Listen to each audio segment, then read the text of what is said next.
I mean, I've just come from the US, as you know. It is a basket case when it comes to COVID, and they can only look on with envy, surely, at what we're doing here in Australia at the moment. And in fact, Dr. Anthony Fauci today has said as much. Are you even surprised by Australia's rapid rate of recovery?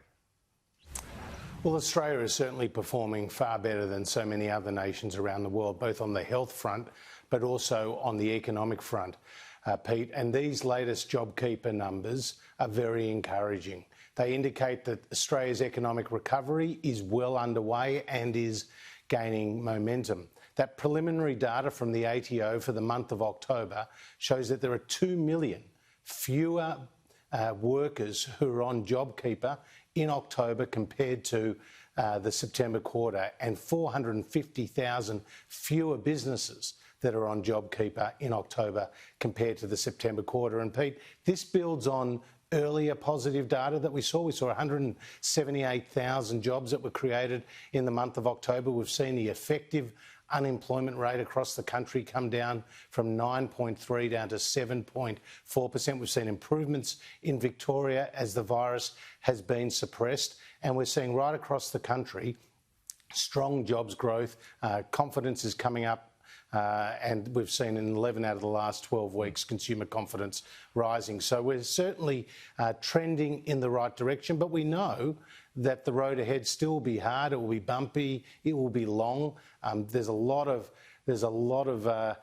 damage that has been done, not just to the national economy, but to the global economy, and we've got to make up a lot of ground. That's why the JobKeeper program will remain in place to the end of March, and that's why in this year's budget we put in so many measures to support a private sector-led recovery. But that difference that we're talking about here goes to show, doesn't it, that you were expecting things to be a whole lot worse than what they are now. So what specifically is that down to? Well, it's down to a combination of factors. Firstly, it's the suppression of the virus across the nation. This is ultimately and principally a health crisis with devastating economic consequences. So the fact that we have been successful in containing new outbreaks, the fact that in Victoria that second wave, which was so damaging, has now come under control, augurs well for the economy going forward. But certainly our initiatives at the federal government level, the initiatives at the state government level, have combined to provide significant stimulus to the economy, but also to give business confidence to continue to invest, to hire and to grow.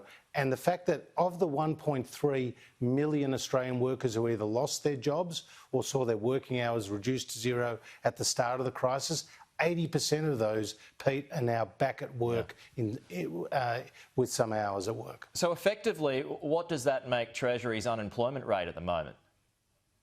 Well, we'll update that in the context of MyEFO in December. What we do know is that originally Treasury was forecasting unemployment to reach around 10% by the end of this year. The latest forecast was around 8%. Then we'll obviously update that in the context of the budget. But doing better though, right? Certainly it's looking better than initially forecast. Okay, and how does Victoria weigh into things at the moment? Well, in terms of Victoria, their effective unemployment rate, so that's those people who either lost their jobs, seen their working hours reduced to zero, or left the workforce altogether, that rate hit 14%, which was the highest across the nation.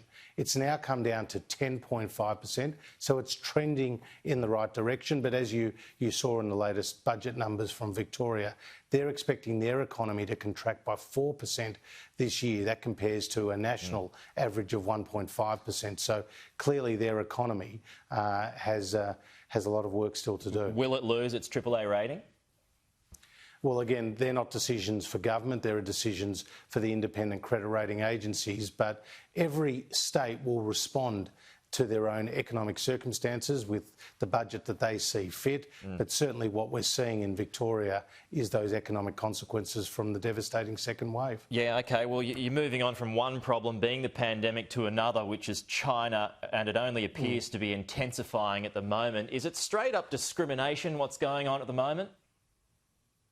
Well, clearly China's being more assertive, and you've seen in that list of 14 demands or grievances that they issued, that they go to the heart of who we are, our free press, our parliamentary democracy, and of course we've taken other measures that have been designed to protect the national interest, whether that's around foreign investment or in other related security matters. We do that not because of any one particular country, but because it's in Australia's national interest, and we don't walk back from that. We don't make apologies from that, and Australians would expect us to stick to our national interest and to uphold it. At the same time, what we're seeing with China is, a pretty challenging environment on the trade front, and we're trying to work through those issues. Okay. What sort of targeted support measures are you looking at the moment for those industries that are getting clobbered by China? Look, again, I'm not going to preempt outcomes in those areas. All I'd say is that, like every other challenge that we've faced during this pandemic, we've methodically worked through those issues. We've stuck to our key principles when it comes to targeted support and temporary support. And again, we'll work through whether it's the trade challenges or other challenges that come up time to time across the economy. But there's got to be something, right? I mean, this is a situation that is not of their doing. Well, clearly, there's many in those trade-affected industries who are going to be impacted by China's actions here. But China understands it's a mutually beneficial trading relationship worth more than $200 billion a year. Well, they're not behaving like that at the moment, Treasurer. It's certainly a challenging time, but they understand that our iron ore has helped underpin their economic growth. Our produce is amongst the best in the world. Our services, whether it's tourism or education, has been a great benefit to the people of China. So this is a challenging time.